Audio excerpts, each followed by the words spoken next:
I think sometimes when we watch people do their jobs, we get an opinion of who they are. We get an opinion of how they live life, of how they think. And because you do have one punch knockout power, you almost seem like a brute. Yeah. Right? It's like, nah, this dude he's just a killer. Like, he just walk in there, he Euro stepping folks and punching them. And right, so you think, and then I remember because people made it a meme or made it all these different things, I didn't necessarily know what it was about until I read up about it. And you come from Tuscaloosa. Me and your brother have had many phone calls.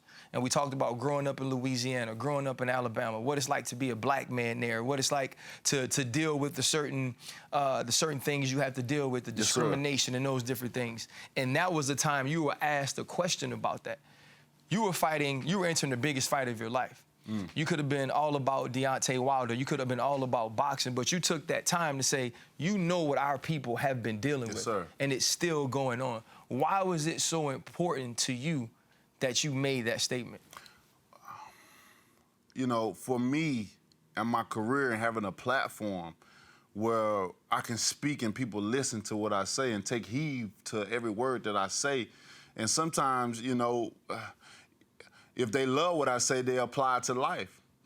You know what I'm saying? That knowledge, they apply it to life, you know? And for me to have a platform and to be in a position where I can speak freely, you know, how I want to speak on all types of subjects, it allows me to move further and just to speak about the injustice, to speak about our people and how we've been treated and still being treated. How we've been treated hundreds of years ago, and how we still, ain't nothing changed, you know, still to this day. And I say to this day, you know, it's still certain things go on. And if you haven't experienced it, or your culture haven't experienced it, or you haven't been judged just because of the color you are and not the characteristic that you possess, then you'll never understand what we mean by that. You'll never know what it is, what it feels like to always have to be aware of your surrounding when you go in a certain place or a neighborhood or something like that, because you're in the danger zone. They done put you in the danger zone to where they don't want to see you exist. They don't want to see your kind exist. So when you have someone that's strong to have a strong opinion about certain things, to put certain words out there to get people to understand or maybe change their mindset away on looking at a certain subject or whatever, then you have me to be able to, because certain athletes won't dare touch on certain subjects because they have a cloud over their head that any time they can rain on their parade. But for me, I don't have that white cloud over my head. So when I say something, it raining on my parade. I run my own. You know what I mean? I dictated my career a long time ago. You know what I mean? I took hold of my career a long time ago. So with that being said, I have more freedom of speech of what I want to say and what I want to talk about.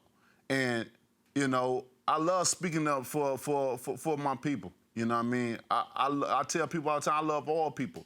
But there has been no other people that has been done, no other race that have been done so wrong and so long than our race. And that's just facts. Bottom line, I used to always feel why we was the people, was the ones to have to suffer so much heartache and pain and still have to this day because of intimidation and fear.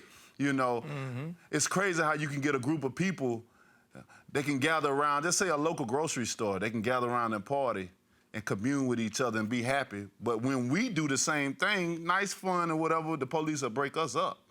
You know what I mean? Anytime we gathering around and saying we love each other, oh, that's something wrong with that. Right.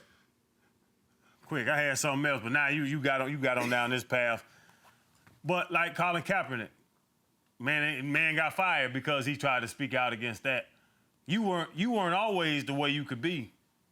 The 2-0 Deontay wasn't the 30-0 Deontay. Correct. You know what I'm saying? Like, when did you feel as if you could really speak out and really be there for your people with the platform, like you're saying, the platform that you have? Because at some point, it had to click. Most definitely. You know, coming up, it was mostly getting myself out of poverty, getting my family out of poverty. So I was kind of selfish to myself, still abided by my principles, my morals and goals, you know, since standing for something, because if you don't stand for something, you know you'll fall for anything.